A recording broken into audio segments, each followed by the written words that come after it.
오늘 이 시간에는 위대한 반전, 전도라는 제목으로 말씀을 전하도록 하겠습니다. 지난 목요일부터 오늘까지 신년 특별 새벽 기도의 시간을 통하여서 2025년 교회표인 위대한 반전이라는 주제로 말씀을 나누고 있습니다. 여러분, 반전이라는 뜻이 무슨 뜻입니까? 방향을 바꾸어 굴러간다라는 의미를 가지고 있습니다.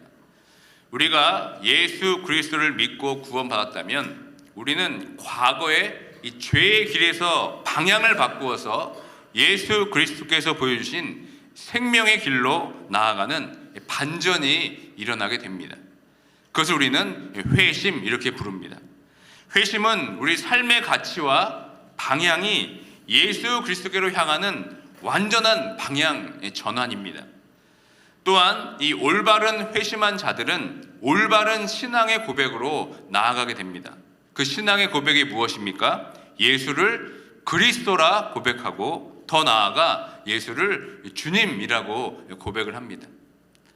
희미한 신앙 고백으로는 예수님을 온전히 쫓을 수가 없습니다. 온전한 고백 없이는 예수님께서 우리에게 맡겨주신 사명을 감당할 수가 없습니다. 우리를 구원해주신 예수를 그리스도 그리고 내 인생의 주로 인정할 때 우리는 온전한 순종으로 우리에게 맡겨진 사명을 잘 감당할 수가 있습니다. 이제는 더 이상 추락하고 있는 교회를 바라만 보고 있을 수가 없습니다. 이제는 다시 한번 위대한 반전이 일어나야 됩니다. 그 반전이 일어나게 하는 중요한 이 추진력은 다름 아닌 온전한 회심과 올바른 신앙 고백입니다. 이것이 위대한 반전의 연료가 되고 동력이 될 때 우리는 하나님이 원하시는 방향으로 다시 비상할 수가 있습니다. 그래야 우리에게 맡겨진 사명을 우리가 온전히 감당할 수가 있습니다. 그렇다면 주님께서 우리에게 맡겨주신 사명이 무엇입니까? 바로 전도입니다. 제가 여러분들에게 한 가지 묻습니다. 왜 이민교회가 점점 줄어든다고 생각이 드십니까? 계속해서 이민교회는 감소하고 있습니다. 이것에 대해서 여러분 어떻게 대답할 수가 있겠습니까? 이 질문에 대해서 대부분 이렇게 답을 합니다. 그렇게 된 주된 원인에 대해서 교회 교단의 보고서나 언론에서는 이렇게 말합니다. 한국으로부터 이민 인구가 급격하게 감소해서 이민 교회와 교인들이 줄고 있다. 이렇게 이구동성으로 말을 합니다. 여러분, 이 대답에 동의하십니까? 그러나 이민 교회가 줄어들고 교인의 수가 감소한 것을 한국으로부터 이민자의 어떤 급격한 감소로 연결을 하고 단정짓는 것은 너무나 단순한 생각일 수가 있습니다. 왜냐하면 진짜 진실은 이민 인구가 감소하지 않고 있기 때문에 그렇습니다. 오히려 여러분 지금 증가하고 있습니다. 한국 한인들의 그 이민 통계를 분석해 보면 예전에는 영주 이민자들이 많았습니다. 1970년대 그리고 1980년대에 미국으로 온 한인들은 미국의 어떤 시민권을 받아서 정착하는 영주 이민자들이 대세였습니다. 그런데 여러분 지금은 어떤지 아십니까? 단기 거주 비이민자들이 더 많아졌습니다. 2000년대와 2010년대에는 단기 체류 비이민자로 미국에 입국한 후에 체류 신분 변경 제의를 통해서 영주권을 취득해서 하는 이민 추세로 다 바뀌었습니다. 그래서 자꾸 언론에서는 한인 이민이 계속해서 감소하고 있다고 발표를 하다 보니까 우리는 교회와 이 교인의 감소에 대해서 이민 인구가 줄어서 어쩔 수 없이 감소하게 되었다고 우리는 말합니다. 그러나 이것은 잘못된 논리의 전개입니다. 제가 예를 하나 들어보겠습니다. 1990년대와 2000년대 중반까지 한인들은 한국의 어떤 최신 인기 드라마를 보기 위해서 비디오 대여점으로 몰렸습니다. 한인들이 모여있는 곳이라면 비디오 이 대여점이 항상 있었습니다. 저도 처음에 미국에 와서 보니까 그런 비디오 대여점이 상당히 많은 걸 보았습니다. 주말마다 사람들이 많게는 몇십 개씩 그 비디오 테이프를 가져가서 주말 동안 보고 다시 돌려주는 것들을 제가 많이 보았습니다. 근데 여러분 지금 어떻습니까? 비디오 대여점을 한 군데도 우리가 찾아볼 수가 없습니다. 그 이유에 대해서 여러분, 이민 인구가 줄어서 비디오 대여점이 폐업했다고 우리가 말할 수 있겠습니까? 그렇지 않습니다. 이제 그 이민자들이 이제는 유튜브, 넷플릭스 같은 스트리밍 서비스로 다 이동했기 때문에 그렇습니다. 한인 교단들과 언론들이 한국 이민자들의 이 감소하는 추세 때문에 이민교회가 줄어들다고 얘기하지만 그렇지 않습니다. 한국 외교부의 통계는 다릅니다. 한국 외교부의 통계에 따르면 미국에 거주하고 있는 한국 동포들이 2013년에는 200만 9천 명에서 2019년에는 255만 명으로 6년 사이에 46만 명이 늘었다고 발표했습니다. 시민권자는 줄어들 수 있다 하더라도 여전히 학생 비자나 단기 취업 비자로 미국에 오는 이민자들이 더 늘어나고 있습니다. 이를 보여주듯이 미국 국무부가 2024년 회계연도 상반기 동안 기록적인 수의 비이민 비자를 발급했다고 연방기관이 지금 발표하고 있습니다. 저희 교회 옆에 중부 마켓이 있습니다. 제가 중부 마켓에 일하고 있는 분에게 직접 전화해서 물어봤습니다. 일주일 중에 가장 많은 사람이 있는 날이 언제냐고 물어보니까 당연히 주말, 토요일과 주일이라고 말했습니다. 제가 또 물어봤습니다. 특별히 우리가 드리는 이 주일 예배 시간에 사람들이 어떠냐고 물어봤더니 그때도 사람이 정말 많다고 말씀합니다. 그러니까 우리가 드리는 예배 시간에 거기서 장 보는 사람들은 누가 봐도 교회에 다니지 않는 분들입니다. 이민 인구가 줄었다고 하지만 여전히 주일날 예배 드리지 않는 불신자들이 우리 주변에 지금 너무나 많이 있습니다. 아직도 우리 주위에 믿지 않는 전도 대상자들이 너무나 많이 있습니다.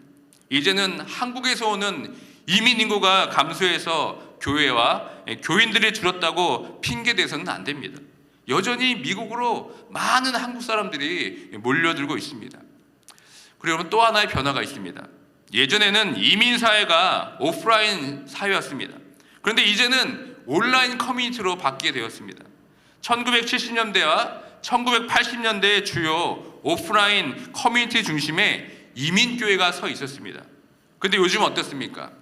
이 인터넷의 발달로 인해서 온라인 커뮤니티가 활성화되어 있기 때문에 굳이 이민사회 정착을 위해서 교회를 찾아와서 도움을 구하지 않아도 됩니다. 필요한 것이 있으면 온라인 커뮤니티와 연결해서 스스로 찾습니다. 오히려 이들이 교회보다 더 정확한 최신 정보를 가지고 있습니다. 그리고 새롭게 신앙생활을 하기 위해서 그냥 교회를 무턱대고 오지 않습니다. 교회가 집에서 가깝다고 오지 않습니다. 교회 홈페이지 다 찾아보고 유튜브의 설교를 몇 번이고 더 들어본 후에 그제서야 교회를 찾아옵니다. 그리고 처음 교회에 온다고 해서 교회를 바로 등록하지 않습니다. 몇 군데 더 다녀보고 교회를 결정합니다. 그러니까 우리가 자주 하는 말인 이 간판이 전도사가 아니라 이제는 홈페이지, 유튜브가 전도사입니다. 지금 이렇게 이민사회는 변화하고 있습니다. 그런데 이민교회는 여전히 변화가 없습니다. 그저 교회가 추락하고 있는 것을 바라만 보고 있습니다. 이러한 현실 속에서 우리가 교회와 교인의 감소를 그저 바라만 보고 있을 수가 없습니다. 우리 한인제일장로교회는 이러한 현상을 관망하는 것에서 벗어나서 다시 방향을 바꾸어서 힘차게 굴러가는 위대한 반전으로 우리가 도약해야 되지 않겠습니까? 여러분, 그 반전의 키가 무엇입니까? 바로 전도입니다. 이 전도를 말하면 많은 분들이 여러 가지 오해를 가지고 있습니다. 그 중에 대표적인 것이 요즘 같은 시대에도 전도가 됩니까? 라는 것입니다.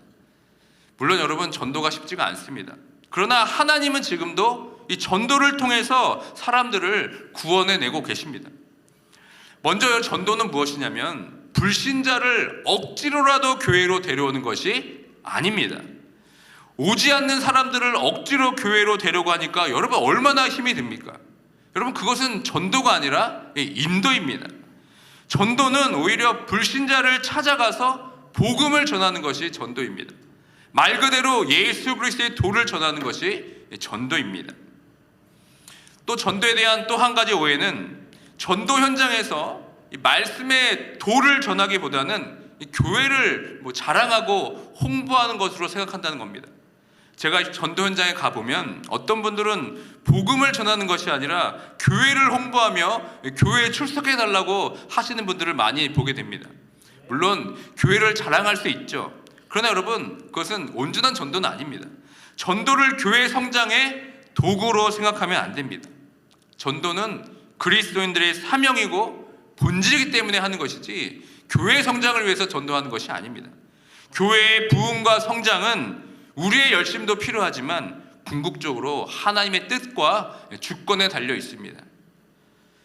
저희 교회가 전도하니까 어떤 분들은 전도를 통해 얼마나 많은 분들이 교회에 왔냐고 물어봅니다. 제가 정확히 말씀드립니다.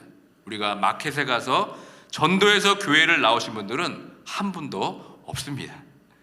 왜냐하면 우리는 그곳에서 하나님은 사랑이십니다, 예수 믿고 구원 받으세요라는 전도를 했기 때문에 그렇습니다. 이를 통해 하나님께서는 오히려 전도하는 우리들의 신앙을 굳건히 세워주셨습니다. 복음을 전하는 것이 얼마나 귀한 사명인지 우리에게 깨닫게 해주셨습니다. 우리는 올해도 계속해서 이 전도를 통하여서 말씀의 씨를 뿌릴 것입니다. 그러나 작년에 하나님께서 많은 분들을 저희 교회에 보내주셨습니다. 전도를 통해서 교회에 오시진 않았지만 하나님께서 우리들에게 전도하는 마음을 긍휼히 보시고 많은 새가족들을 저희 교회에 보내주는 것이라 저는 믿고 있습니다.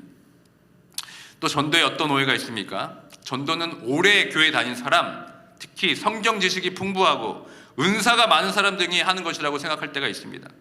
어떤 사람은 나는 신앙생활을 시작한 지 얼마 되지 않았기 때문에 전도를 못한다고 말합니다. 그러나 여러분, 그것은 결코 그렇지 않습니다. 그렇다고 여러분, 교회를 오래 다녔다고 또 신학 공부도 하고 또한 도덕적으로 완벽하다고 전도를 잘합니까? 그것도 아닙니다. 전도를 잘하기 위해서 우리가 특별한 방법을 배우는 것도 아닙니다. 예수님을 개인적으로 그리고 인격적으로 만난 사람이라면 누구나 할 수 있는 것이 전도입니다. 다시 말해 예수 그리스도를 믿고 회심한 사람이 전도할 수 있습니다. 그리고 예수를 그리스도와 주라고 온전한 고백을 하는 사람이 전도할 수 있습니다. 무엇보다 우리는 전도에 대한 눈이 새롭게 열려야 됩니다. 전도는 어려운 것이고 요즘 같은 시대에는 안 되는 것이라는 이 부정적인 생각을 우리가 버려야 합니다. 오히려 전도는 그리스도인이라면 누구나 해야 하고 또 할 수 있다는 생각을 해야 됩니다. 왜냐하면 우리 주님은 우리가 전도자가 되시기를 원하시고 그것을 위해서 성령을 부어주셨기 때문에 그렇습니다. 우리 사도행전 1장 8절의 말씀을 다 함께 읽습니다. 오직 성령이 너에게 임하시면 너희가 권능을 받고 예루살렘과 온 유대와 사마리아 땅끝까지 이르러 내 증인이 되리라 하시니라. 아멘. 전도의 올바른 정의는 복음을 전파하는 것입니다. 복음 증거가 바로 전도입니다. 오직 성령이 너에게 임하시면 어떻게 된다고 말씀하고 있습니까? 내 증인이 되리라, 이렇게 말씀합니다. 예수님의 증인, 다시 말해 내가 만난 예수 그리스도를 다른 사람에게 증언하는 것이 전도입니다. 우리에게 성령의 능력을 주신 것은 주의 복음을 전하는 이 사명을 다하라고 주신 것입니다. 그러나 전도는 말처럼 쉽지가 않습니다. 왜냐하면 이 전도는 사람의 본성과 반대되는 것이 바로 전도이기 때문에 그렇습니다. 우리는 다른 사람들에게 무시를 당하거나 거부를 당할 때 자존심이 상합니다. 또한 전도 현장에서는 복음을 전하면 사람들이 또 반응하지가 않습니다. 오히려 복음을 전할 때 조롱받을 때가 있고 욕설을 들을 때도 있습니다. 이처럼 그리스도인으로서 이 전도의 사명을 감당하기 위해 복음을 전할 때 반드시 고난이 따르게 됩니다. 이 고난의 십자가를 걷는 것이 우리 구원받은 성도들의 명확한 삶입니다. 그런데 여러분, 여기에 반전이 있습니다. 그 고난 뒤에는 이 세상에서 경험할 수도 없고 비교할 수 없는 찬란한 영광이 있기 때문에 그렇습니다. 베드로 전서 1장 6절과 7절의 말씀을 다 함께 읽습니다. 그러므로 너희가 이제 여러 가지 시험을 인하여 잠깐 근심하게 되지 않으면 도리어 크게 기뻐하도다. 너희 믿음의 시련이 불로써 연단하여도 없어질 금보다 더 귀하여 예수 그리스도에 나타나실 때에 칭찬과 영광과 존귀를 얻게 할 것이니라. 아멘. 예수 그리스도의 증인으로서 복음을 전할 때 당하는 고난은 우리의 믿음을 더욱 강하게 만들고 결국에는 그리스도께서 나타나실 때 칭찬과 영광으로 이어진다고 성경은 우리에게 말하고 있습니다. 이미 예수 그리스도가 그 길을 우리에게 보여주셨습니다. 십자가의 고난을 받고 죽으신 것으로 끝난 것이 아니라 예수님께서는 십자가에서 죽으시고 다시 3일 만에 다시 부활하셨습니다. 그리고 하늘 보좌의 영광을 누리며 지금도 이 세상을 통치하고 있습니다. 여러분, 이것이 얼마나 위대한 반전입니까? 우리도 마찬가지입니다. 우리가 자발적으로 복음을 전할 때 고난을 당하는 것은 그것으로 끝이 아닙니다. 결국에는 예수 그리스도께 누리신 그 영광을 우리도 경험하게 됩니다. 우리 삶의 가장 극적이며 위대한 반전이 일어나게 되는 것입니다. 혹시 여러분 삶 가운데 고난이 있으십니까? 내가 지금 고난 가운데 있다고 한다면 그 고난이 예수님을 따르기 때문에 받는 고난이십니까? 아니면 나의 죄로 인한 잘못된 판단과 어리석음 때문에 당하는 고난이십니까? 내가 당하는 고난이 예수님을 나의 구원자로 믿고 나의 주인으로 모시면서 예수님의 뜻에 따라 결정한 것 때문에 당하는 고난이십니까? 아니면 예수 그리스도의 뜻이 아닌 내가 주인 되어서 내가 결정한 것에 따른 고난이십니까? 우리는 이것을 구별할 수 있어야 됩니다. 우리는 예수님을 믿기로 결정한 순간 이 세상과 방향을 달리하게 됩니다. 삶의 반전이 드러나게 됩니다. 구원받기 전에는 세상을 쫓아 살았지만 구원받은 순간 우리는 방향이 바뀌어서 오직 예수 그리스도의 뜻 가운데 살아가기로 결정하는 것이 바로 그리스도인들의 삶입니다. 그렇기 때문에 반드시 이 세상 가운데 우리는 고난을 당하게 되어 있습니다. 특별히 전도를 하다 보면 우리는 바로 세상으로부터 이 고난의 직격탄을 받습니다. 굳이 당하지 않아도 되는 모욕을 당합니다. 무시를 당합니다. 그러나 그 고난은 우리의 믿음을 더욱 자라게 하고 나중에 장차 비교할 수 없는 영광의 선물로 우리에게 주어지게 될 줄 믿습니다. 무엇보다 전도는 여러분 하나님의 소원이십니다. 디모데전서 2장 4절의 말씀을 함께 읽습니다. 하나님은 모든 사람이 구원을 받으며 진리를 아는 데에 이르기를 원하시느니라. 아멘. 성경의 핵심은 바로 이 구원 사건에 있습니다. 하나님의 최대 관심은 사람들이 죄에서 구원을 얻게 되는 겁니다.